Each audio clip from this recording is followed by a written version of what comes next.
Well, as promised, I've come back to the Laxey Glen here in, of course, Laxey, where else? And it's great to talk to Ed again. Ed, you're literally about to get ready for the opening, and this has changed a lot since we were last here. I think it was more for kids last time, right, when we were here? Yeah. Well, it was a cafe stroke event venue previously, but we've just done a lot of work, and it's taking us a good 4 or 5 months of graft to just get to where we are, and we're starting to see the clouds are parting, and we're starting to see the light at the end of the tunnel. Tricky time of the year, October, to get everything finished, right? We hoping for summer. Was it not possible? We were hoping for the summer and to hopefully get things up and going and have a good summer to help us through the winter. But unfortunately, just the way these things go, that didn't transpire, and the delays that sort of happened put us back. Should we start outside? We'll just take the cameras out, and you've been clearing massive amounts of shrubbery. Yeah, that's right. Yeah, so we've just looked at the site, and as I mentioned last time you came, we had a stage plan to try and improve the site as a whole, just to make the place a little bit more appealing and somewhere interesting to come and a little bit more fun for visitors. There were a lot of paths that we saw a lot of benefit in clearing away and opening up, and it just gives the chance for visitors to the site to have a bit of an adventure. Well, I should point out, because you and Deaf are sort of working this together, I mean, it's their thing, but you're doing your bit. Absolutely, we've had a lot of support from DEFA, so that's been great.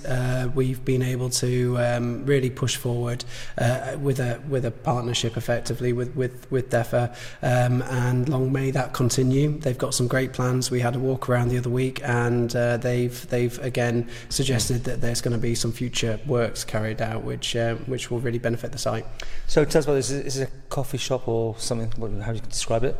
It is a cafe bar bistro in the making. Mm-hmm. So we are hoping to open the next week or two as a cafe, and then we're still working on the licensing. We'll then, once that's complete, we'll then open up as a bar, put the bar element into the cafe, so then that becomes the cafe bar, and then following on from that, the bistro element, where you can get fresh food in the evening and come and enjoy a bite to eat and a drink. And you've got this events room. Yeah, absolutely. So we've been working hard in the events room again.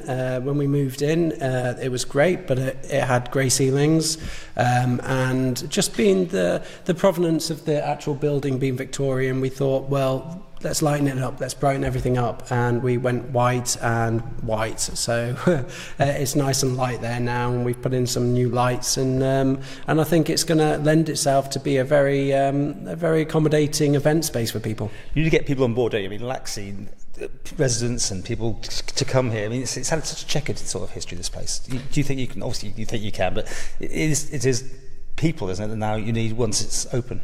Yeah, I think the hard work here is being done. So all of the graft, or the majority of the graft, is sort of we're seeing the end of that. So now it's time to engage the community and actually be able to put our efforts and time back into the community to be able to try and sort of get people involved in the site now, and which we've had a lot of interest. We've put some shouts out on Manx Radio. There's been some community groups that have popped up that have discussed maybe forming a community Men of the Glen or sort of thing, which is great. Barclays have rung up and offered to maybe support with some help with their staff. So anything like that would be fantastic. It is a community space. And is it ongoing? Is this part one of the project, or is this it sort of thing? More to do? No, absolutely part one. So what we have here is a unique opportunity to take a beautiful Victorian landscape space that has been allowed to naturally grow and regrow, which is fantastic, and then just have a look at how that can be managed into the future, and what areas that the Glen could actually lend itself to the future. So the boating lake used to be a boating lake. It's obviously not going to be a boating lake anymore, but maybe it could become a park or a recreational area of interest of some description that would allow the site to be regenerated, if you like, into the future. Well, it's exciting, and we'll join you on the journey, and we'll come back in a few months' time, yeah? Absolutely. Please come back whenever you like.